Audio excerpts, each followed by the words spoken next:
83 degrees. I'm Sam Scott for KTUI. Yeah, go ahead. Hey, good morning and welcome back. Here we are live at the White Mule Winery on the high plains of Gascoyne County. 87 degrees here at airtime and a cloudy day we have. Hopefully, maybe, possibly, a chance that these clouds will turn into some production in regard to rain. But we're pretty fortunate because last Thursday, Friday, we had almost an inch of rain, or some say a little bit more than an inch of rain last week, and it certainly give us life for several days, and it's greened things up. So Gracie's gonna have to go weed eat yet today, or cut grass or something, because last week we didn't get that done, did we? No, we didn't. I don't think you'll have to next week either, if we don't get rain. Oh, well, it has to be done today, you know, we'll see there. We won't count the rain out yet.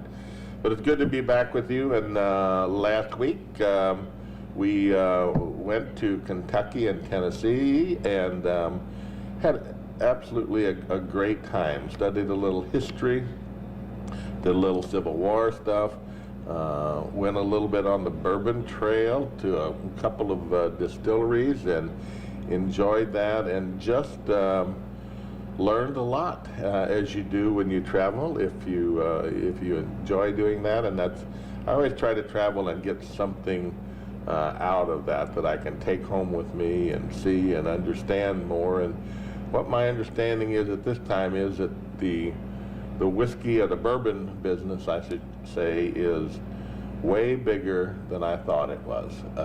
You know, I just assumed that, I don't know what I assumed, but once you go there and you see all these distilleries and you see the size of these distilleries, and you know, you think about, you know, some of the pictures you see of the old distillery, or the old barns with the barrels in, that was kind of pictured in my mind, but they're way bigger than that. A lot of these places have 20 or 30 barns that are 3 or 5 stories high, maybe more than that.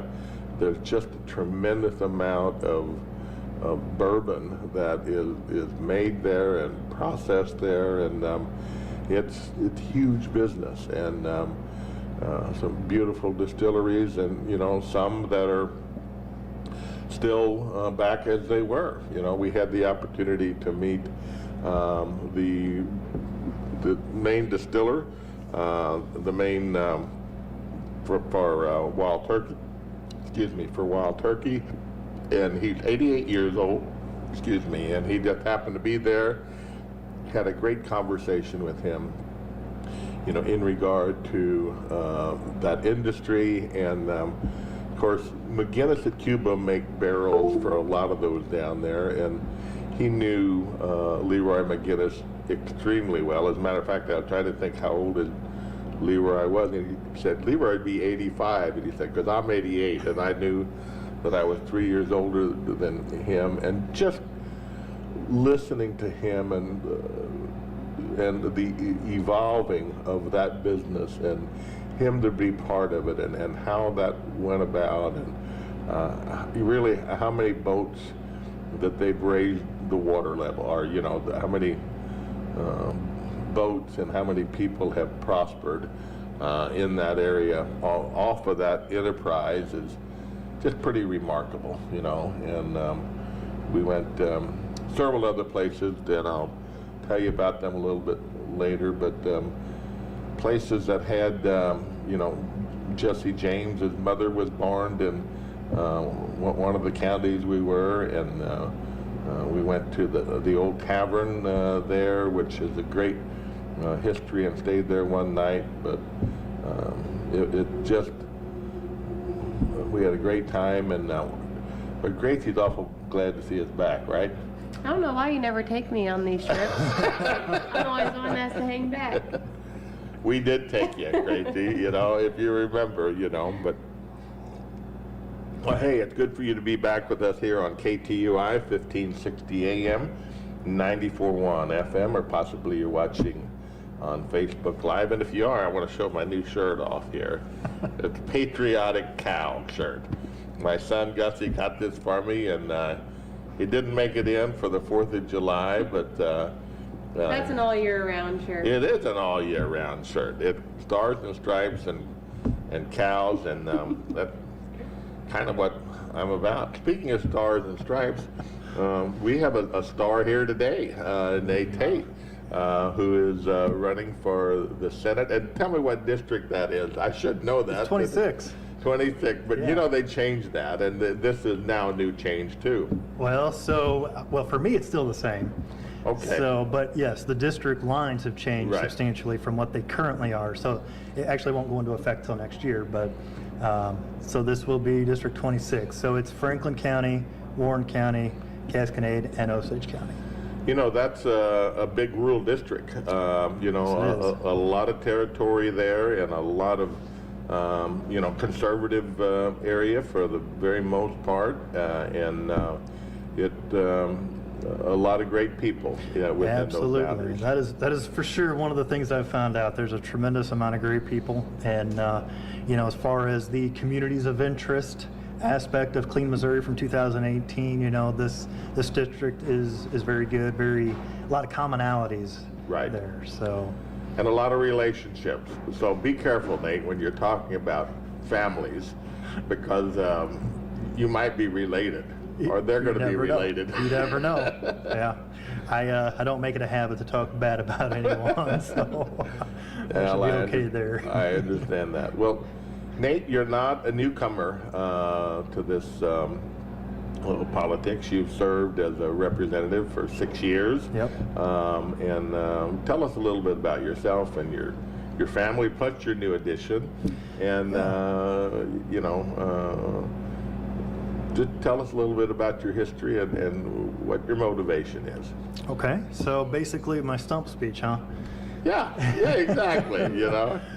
So I know a lot of you probably know me, but I'm going to start from the beginning. I'm 43 years old, and I'm married to my wonderful wife, Lauren, and I have 5 children. The newest one coming just 2.5 weeks ago.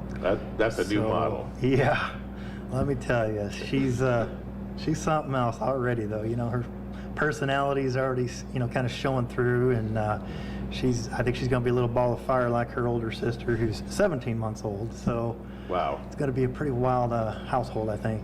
But- You will have a wild household, you know. Things will never be the same. Let's put it that way. No, but it's all good. It's all good, and so it'll be a lot of fun. But yeah, so that's kind of a little bit about me, though. Where I work is Impact, which is a sheltered workshop, and there's one of those in Washington, one in Sullivan. And if you don't know what a sheltered workshop is, it's a place where we provide jobs for those who have disabilities that otherwise most likely would not be able to attain gainful employment. And so I'm the IT director there, I'm the compliance officer, and you know, whatever else I get assigned. So it's a great company with a great mission, and it's a real honor to work with them. You know, and Eric Giebler, who used to run that program, and I went to school together, and still are friends. And matter of fact, he spoke at our church on a mission project not too long ago. But it is a great organization. It is a great cause. You got, every time I've been through it was uplifted, you know, Yes, by absolutely. what I've seen, and the desire of the special needs and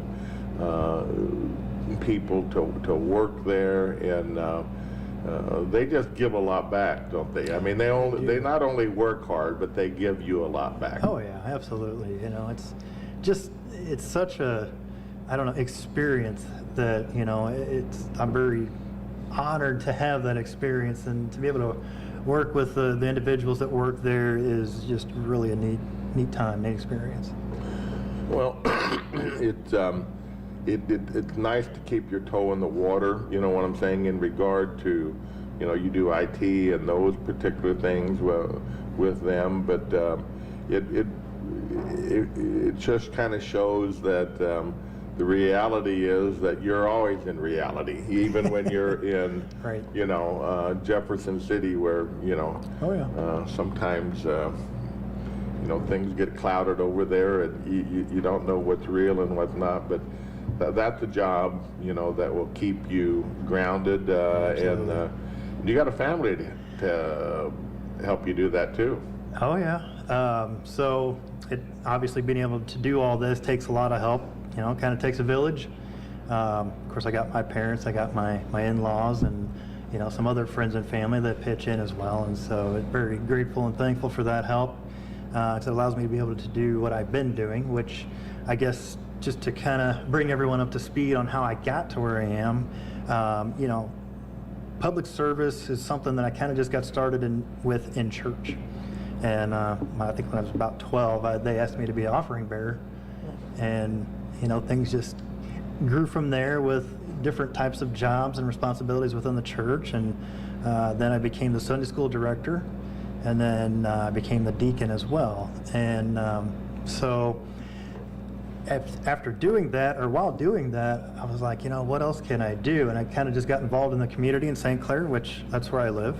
And I got involved with some little committees, Merchants Committee, just, different organizations that put events on to try to raise money and bring people to town, give them something to do, all sorts of things like that. But then I got involved with the park board, which led to getting involved in becoming a board of aldermen in St. Clair. And then I was on the chamber board for 4 years and was the president of that for 2 years. And I was on the Franklin County United Way board as well. And then that pretty much led to becoming state representative. And so I've been doing that the last 6 years. That's the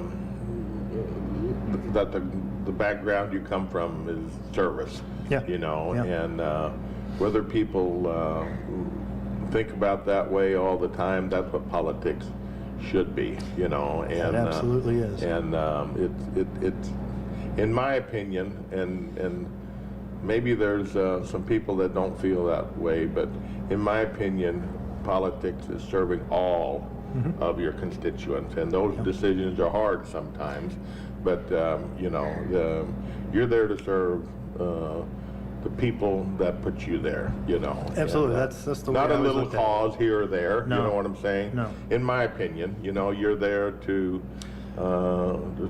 serve. That's right. all. Well, when I ran for state rep, my slogan was a voice for you.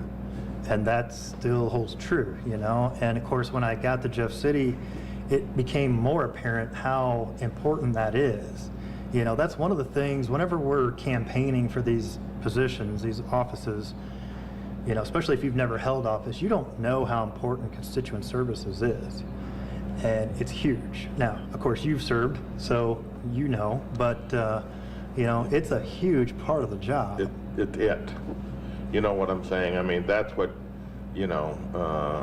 keeps you going back, and that's what gets you there. Right. And if you do that, and people know that you want to take care of all of them. And I was blessed to have one of the best up there, Van Fisher. You know what I'm saying? Yes. She's still an institution there. Yeah. If you needed anything, she could. She'd been around government for, I'm not going to say how long, but Long time. She started there out of high school, and I'm older than her, but not all that much. Yeah. But she worked for so many departments. She knew where knew where to go. everything was and who to go to, Yeah. and veterans and those things, especially just took care of them above and beyond. Absolutely, and my assistant was the same way, which she just retired on June 30th. That was her last day. And so she was, her and her husband were both very thankful that she was able to work for me and that I allowed her so much flexibility with her job because she's got family all over the country. And they said Sure. it was just an honor to have such a good boss, is what I was told. Well, that's, and they make us, you know what I'm saying? Absolutely they They do. help, and, they're really, since term limits, they're a lot of the institutional knowledge if you Yeah, take you're right. time to listen to them, because, Right. with term limits and those things, there's a limit to how much you can pick up in that short a period of time, especially you know, on a lot of you know, on a lot of complex issues that, you know, I mean, people don't understand just how much you're exposed to in government, you know, and how many different areas there are. What committees do you serve on? Well, I've served on all kinds of committees. Right. I mean, but for in the House. But currently, I'm on Homeland Security and Insurance. Okay. I knew with having children, I didn't want to get too bogged down with too many committees for this term. But yeah, in the past, I've been on several different type of transportation committees. Transportation is kind of my niche. Mine too. I enjoyed that. I really did enjoy that, and so would look to get involved in that again if I was fortunate enough to be in the Senate. But you know, there's career readiness, which was an interesting you know, committee, and you probably know this, but every 2 years when there's new leadership that comes in, that leadership then gets to decide what the committees are going to be, the names of the committees and all that. So, you know, every 2 years pretty much everything changes. Exactly, and that new leadership and the chairman and vice chairman and those ranking members on all of those committees change in a very short period of time. But just the amount of information that you are exposed to and what you have. I know Bruce Sassman had a little event, which is my representative here. He had a little event. Great guy. In Bell Tuesday night. Went there for a little bit and you know, just talked, and you know, several of the people there were you know, thinking about actually it was the Rock Island Trail, you know, and one of the gals was from St. Louis. Her husband's got a farm out here, you know, but you know, she was in education, and she was talking to her representative in I don't know, Universal City or wherever it was. I didn't even catch his name, but you know, they were proponents of the Rock Island, and you know, she said she's seen her representative down there because she still has her residency there, you know, and he has is out here, and she talked, and she said, you know, my representative did not even know anything about the Rock Island, you know, trail, which, you know, I can understand that, you know what I'm saying, to some degree. I mean, it was a $66 million line item for the governor, but if you're not on budget, you know, a lot of those things just don't come up all the time, you know, in the hierarchy of things. So there's so much information then, and that's where dialogue is extremely important. Oh, for sure. You know, and when you're running, you know what I'm saying, people, I encourage them to talk to their senators running or their representatives, and if you've got an issue that's important to you, talk to them about it. You know what I'm saying? I mean, it's hard to make from the outside. I understand that, a total commitment, you know what I'm saying, all the time to all the issues that are out there. But at least, Nate, you want to be wary of them and know where the majority of your people are thinking. Oh, for sure. And you know, that's being rep, that's one of the things I encouraged very heavily, was for folks to contact their representatives, contact their senators at the state level and federal level. You know, and I mean, I can't speak for all of them, but I was always happy to hear from my constituents, and I always encourage them to come visit the Capitol too, because it's an absolutely amazing place. It's a beautiful building. There's a lot of things to see other than that building if you want to venture out, and there's just a lot of history there. It's just a really, really neat place. And so, but yes, I definitely encourage everyone to, you know, go visit your senators, your representatives at the Capitol. You know, it's interesting, difficult time, I'm going to say, because, you know, we just come through COVID, you know, and even Jeff City didn't run the same underneath the COVID rules, you know what I mean? There was a lot of times they couldn't meet or didn't meet, and, you know, there was a lot of different, you know, things going on there, but then, you know, the economy, you know, and where we are today is, is different than, you know, a whole lot of people have ever seen. I mean, my daughter, I mean, you're old enough to remember, you know what I'm saying, some of the downturns and Oh, sure, in the yeah. 90s, you know what I'm saying, and you don't remember the 70s, but I do well, and the 80s. But, you know, people Grace's age, they've never really seen and don't really have a grasp, I don't think, you know, on what inflation, real inflation is. Absolutely, Or yes. what possibly recession is really about. Right. But it's not a great thing by no means. I mean, when people right now have to make economic choices, you know, and I hope that people are prepared and have the experience to make those economic choices, because, you know, when inflation is, you can't continue to do exactly what you have been doing over the past year and expect the outcome to be the same as it was the last 2 or 4 or 5 years. Oh, I agree. You got to make choices, You do. you know, and you know that you got to make decisions in regard to that. So, and our government also in Jefferson City, you know, you've had a prosperous several years, you know, Right. up there, and some of it was due to COVID. You know what I'm saying? There was Right. a lot of federal money, monies. a lot of free money come to keep the economy going. A lot of free money come down, but you know, there's some choices and priorities, you know, that you have to have, and it'll be challenging. So, you know, that said, I mean, I know none of us have all the answers, but what do you think of this economic situation, and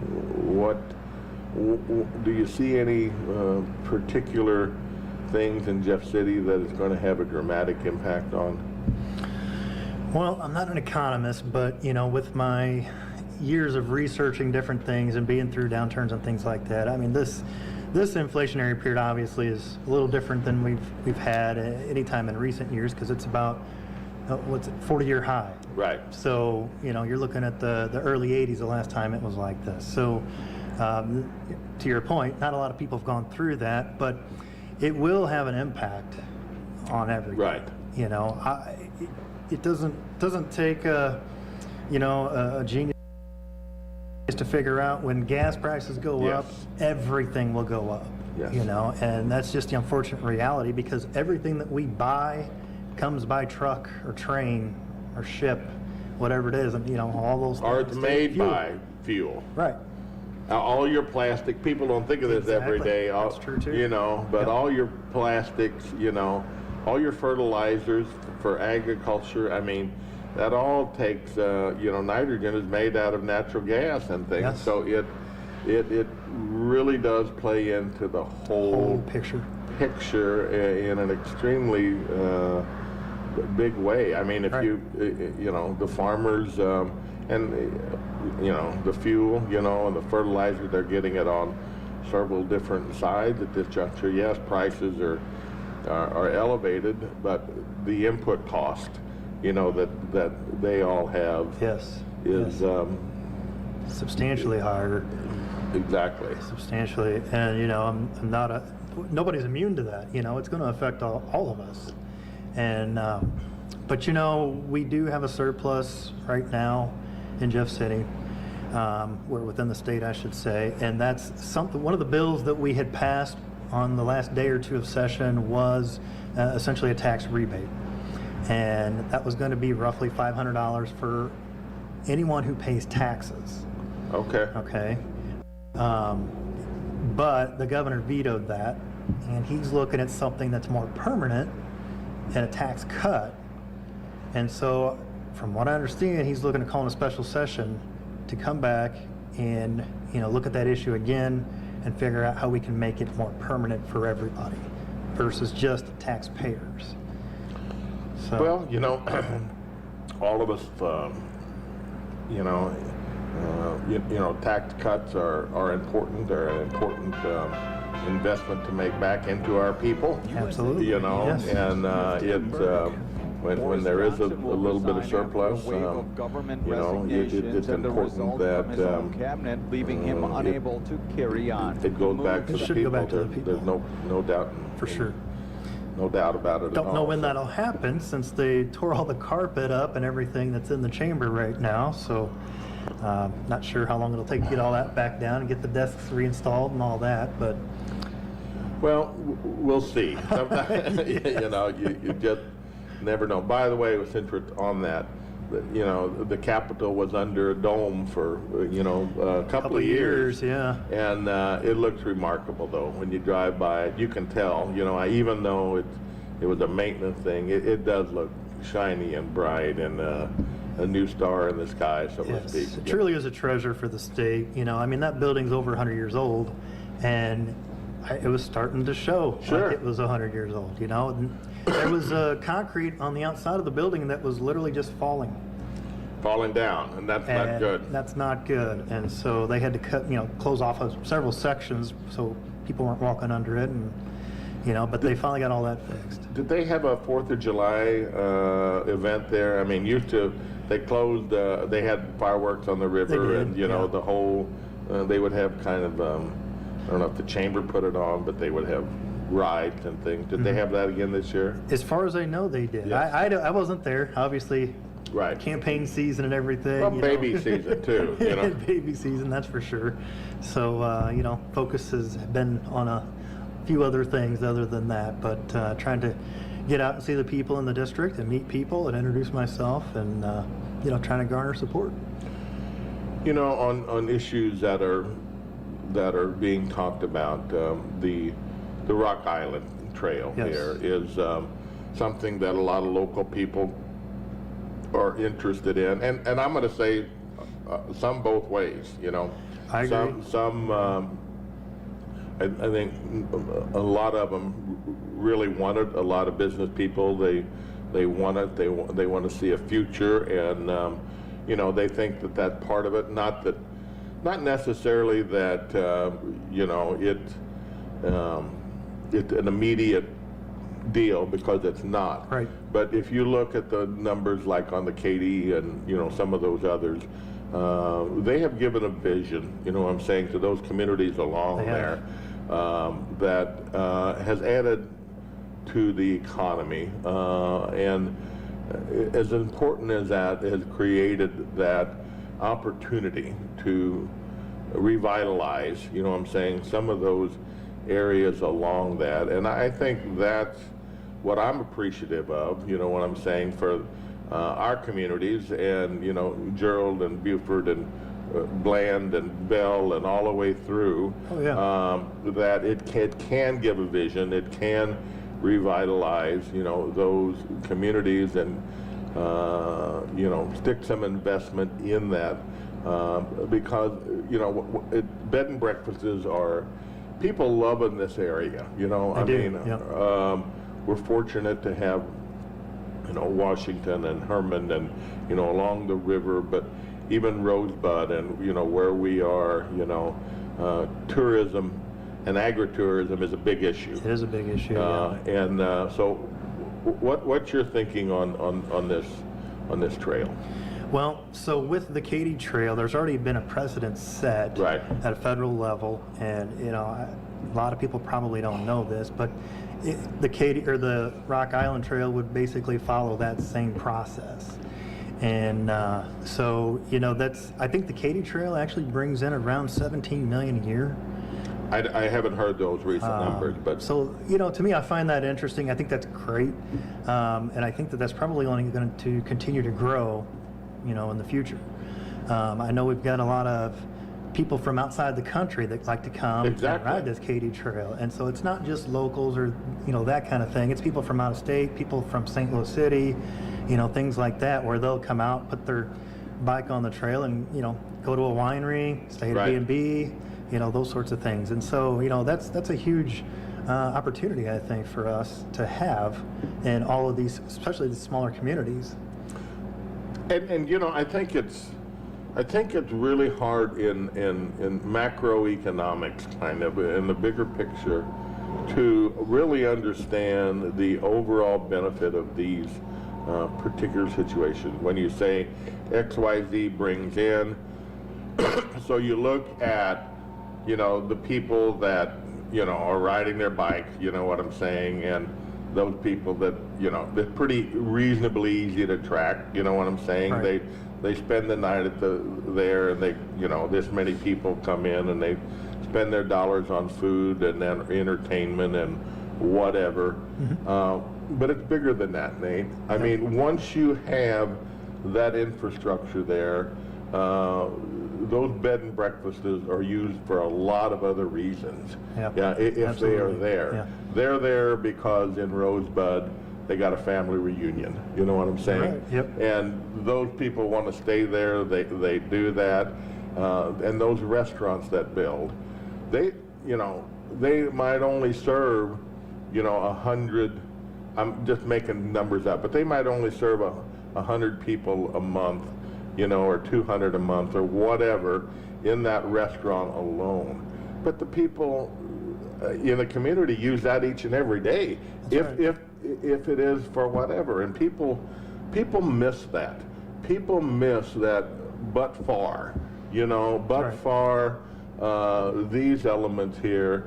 That is a core. That is a core that people think it new. You know what I'm saying? Right. And in a business, if you can get 10%, you know what I'm saying, or 15 or 20% as something new. Right, just another stream of revenue. It's huge. Yeah. It's Right. huge when it comes to economics and it comes to, trying to have your portfolio grow and those things. If you can have this 10 or 15%, and I think so many people miss that. I agree. And, like I said, it's just another way to diversify as a business owner and bring in another stream of revenue or to help provide, to pay your overhead and all those things too. But, I think that if the Katy or the Rock Island Trail were to go through, who knows what additional monies would come in for local business owners as well, And it's a totally different corridor than, the Katy, because this really goes through the heart and many towns, you know what I'm saying? It does, yeah. Through there, the diversity in the geography is totally different. I mean, it's beautiful to see the river and the hills on one side and the bottoms, to go through. Yep. But here, there's a lot more. You know what I'm saying? There's a lot more to see here, and a lot more wildlife and those kind of things to see when you do that. And it goes down through the heart of whatever. And yes, that does include the farmers, you know what I'm saying, that are along there, and I totally understand them, and I understand property rights. But this ground is owned by the federal, it's never going to go back, you know what I'm saying, according to... That's what I was going to say. I know there's several who, don't support it, but unfortunately the reality is it's going to be a trail. And that's not because of something that we did, the federal government. That's just a federal thing. That's the federal way will it never is. turn that back, and they shouldn't. They won't. You know what They I'm won't. saying? Because of the infrastructure that's there, and because in times of war or economic crisis or whatever, they can bring that corridor that they already own and put down utility lines or cable, fiber optics or whatever, or maybe a new railroad, or whatever that is, and they're not going to turn that back for any reason whatsoever. So it's going to be there. I mean, our family has lived with Highway 50 in front of our house, for generations. Sure. Would I rather not have cows on both sides of the road? When somebody runs through my fence at midnight, or maybe when Grace leaves the gate open. That would never happen. Maybe once or twice. I mean, that it's an inconvenience. That it's an extra liability. Those things, but it's what you live with. You know what I'm saying? And it serves all of us. It serves the public good. And that's a consideration that everybody needs to really get their arms around and understand that. Yeah, it probably caused some deer stands to be tore down, you know what I'm saying, that are out there now. Yeah. And I love that, and I sympathize with that. But, it, you have to weigh, and the agriculture people really have to weigh this, you know, because that's our future, in my opinion, is getting people, you know, that are in agriculture to teach about agriculture and where the food comes from and what opportunity there is in agritourism, because I think it's huge. I agree. You know, that was one of the things that I fought for in the House, was the agritourism aspect of that. And, you know, like I said, I know there's some that disagree with it, but the unfortunate reality is that it's not going to go away. And, you know, if that's the case, then I think we should try to capitalize on it. And I concur.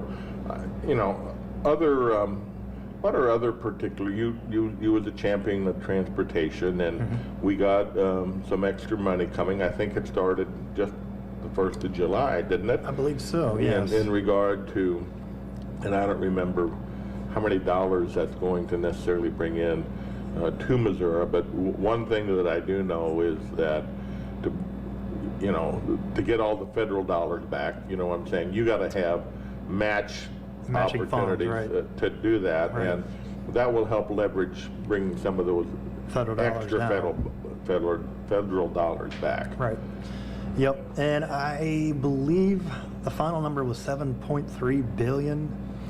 And it's going to be, you know, over the next 5 years, you know, MoDOT's putting out all these plans and projects essentially that they're going to do in all the different parts of the state. And, you know, so that's something that they're still working on. It's still in draft mode. It's not anything that's guaranteed, but, you know, some of those, the bigger projects for like this district is obviously like Highway 47 through Franklin County. Right. Major thoroughfare corridor there. That's going to be widened. And then I believe there's 63 going down through Westphalia. Right. Is going to be 4 lanes.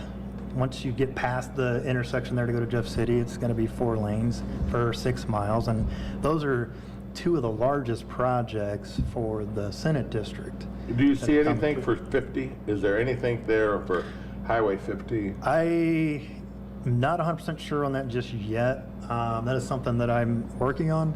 Right. Because Highway 50, as you are very well aware, is heavily traveled. And, you know, that's not a road that we want to get into disrepair or, Right. you know, because it's heavily traveled, not just by, you know, everyday citizens, but trucks. It's a You know, major thoroughfare. nationwide, most of that is dual lane, and I'm not sitting here and saying that 50 needs dual lane, because I don't think it does. You know, I don't either. You know, maybe to 28, because that's where the traffic count changes. It does, yes, you're right. Here, but then you know it picks up, you know, at Lynn and through there, but. A Super 2 or something, you know what I'm saying, equivalent for the period of time. But, you know, if there is major work done on 70, Yes. I don't see how they can shovel this all down, you know what I'm saying? If that corridor is being reworked in, you know, in pretty much its entirety, I think they're going to need this for a bypass, you know, and it would be terrible to run that many more trucks, you know what I'm saying? Yeah, on you would this have a two-lane. major freeway running Right. right through your backyard here, and I don't know Yeah. that too many people out here would want that. Right. You And so, anyway, it's something to be aware of, and you know, the MoDOT did a good job with some of their new things. I think it's such as signage, Yes. you know, and Yes. things here has made a difference in regard to a number of wrecks, and you know, trying to make you know, whatever you got a better driving surface across the state. But you know, one of the real issues that's here is that MoDOT used a matrix that basically those get the money what the traffic count is. But if that's the case, our lettered roads in Gascony County have no prayer. You know, I mean, and that's kind of the way the decisions are made. It is, unfortunately, but I do know that we did set some monies aside out of the general revenue to help with the rural areas. you know, Okay. and that goes for the entire state. It's not just one area in particular. But, you know, up north, northern Missouri, the roads up there just about get down to dirt. I know. And, you know, they were once paved, and some of them are dirt now. Yeah. You know, so it could be worse. It could be, but and you know, road conditions are one particular part of that you know, the surface and those things. But I think where it really shines and where the real need is during snow and ice times. You know, there's no second-class citizen, you know what I'm saying, that sure. lives on these, you know, the end of a lettered road or down a lettered road. They need services, you know, and they need snow removal. They need just as high a priority as anybody, because that's life and limb. It is, you know, especially for rescue services, Right. you know. Or getting to a town and getting groceries, or, Yes. you know. And I medical. know that with, you know, as I've been traveling throughout the district, that is one of the issues with MoDOT is they're not clearing all the roads whenever snow and ice hit. Right, right. In some cases, they're literally just shutting the road down. I know. And that's really, really unfortunate and something that bothers me. And so that's one of the things I would be focused on very heavily. In transportation, if you get there. Absolutely. So, you know, for the reasons that we just mentioned, but, you know, the MoDOT is also short a lot of employees. I mean, they're not immune from what any employer is experiencing today, you know, and so it just, they're just not. And I don't know how many they're short, but it's well over 1,000. Yeah, and it's real, it's showable, and, you know, everybody that is my age that had been there for a lifetime has been gone for 5 years or 10 years, you know. So they are real issues. There's no question about it at all. And pay and those things are an important part of you know, getting those positions filled and keeping them full. They are, you know. But like I said, it's all across the board. Yeah. It's every industry. So. Well, one of the things that I ask you to get when you're up there is if you make that and you get there is that at least have discussions in regard to the matrix that they use, because, you know, there again, it's but far, you know. Yep. Highway 50 from, you know, Franklin, you know, Osage County is not used. But if they would improve that, how much more use would there be? Yeah. You know, and that's the whole matrix that they use in every city, in every interchange that they use, in every other thing, but they can't seem to bring that same line of thinking to the rural Missouri. You know, I mean, it's just that simple. It is, You know, it really is. It's that simple, and they can't seem, you know, their argument is, you know, you only got 30,000 cars a day or whatever. You know, that's all you got on I-70, you know, 270 interchange or whatever. Yeah. But, you know, you build another lane there and it triples, Right. you know, so. Well, you know, it's interesting because another rep from St. Louis County, I mean, we're great friends, but we had a discussion about this transportation type of stuff a few years ago. And, you know, his philosophy was that St. Louis County needed more revenue for roads because there's more people there. There's more people in St. Louis County than anywhere else in the state. Sure. Any other county in the state. There's roughly 1 million people in St. Louis County. And Missouri's what, 6.3 million?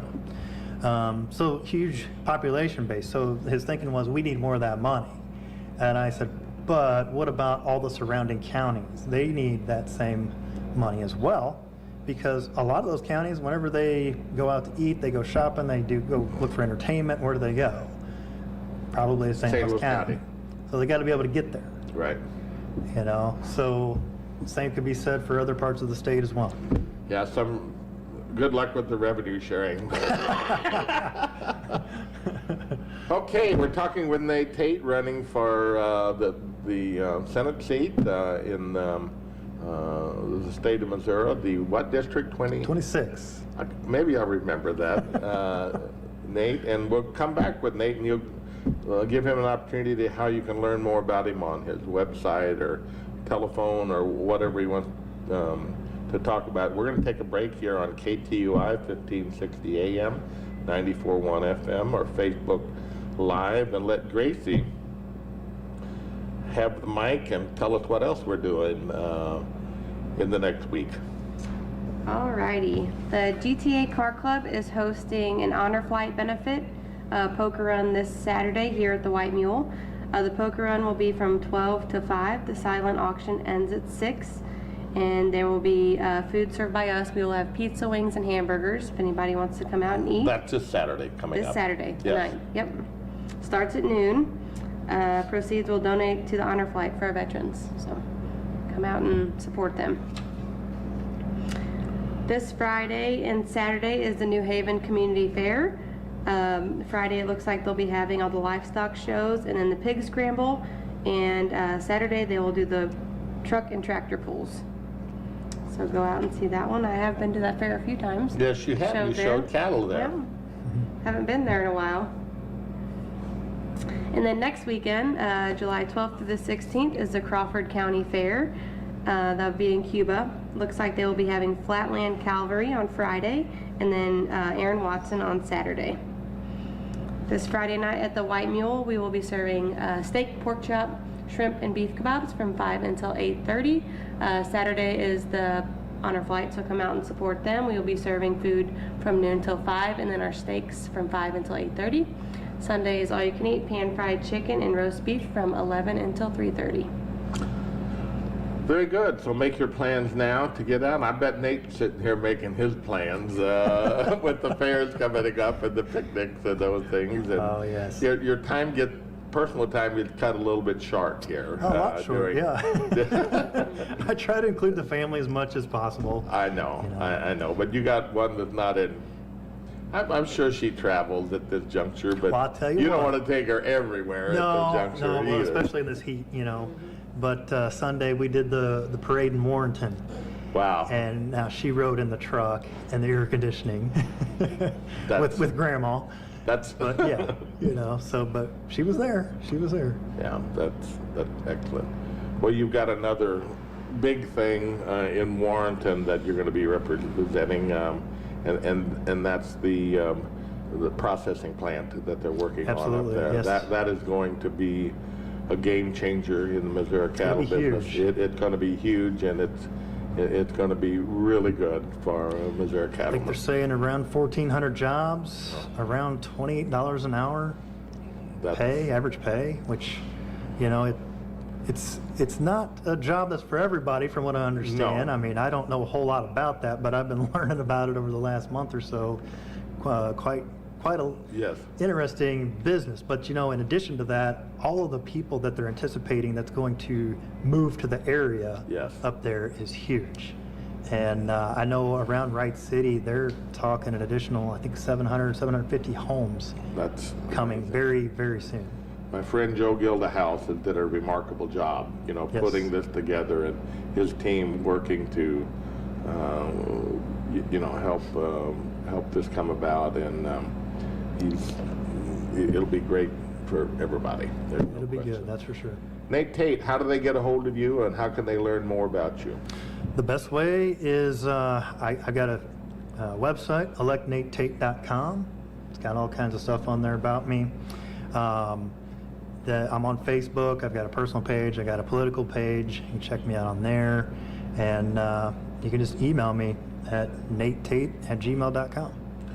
Nate, a pleasure. Absolutely. Thank you. Good luck in your endeavor. Thank you so much. You know, come back at any time. You know, we'll talk and you know, keep people abreast on what's going on. For sure. Good to have you along here today, Appreciate and thanks for being with us. Have a great week, and get out and do something. If you're not doing nothing Saturday, remember we have the honor flight here. There's great programs, and then there's stuff like the honor flight that really, in my opinion, everybody that's ever been on that have been so thankful that they've been able to go and see and experience that. So get out and support that cause and make a few investments in those people that have made a phenomenal investment in us. So God bless you. We'll see you next week, and have a great week. Stay cool. Watch out!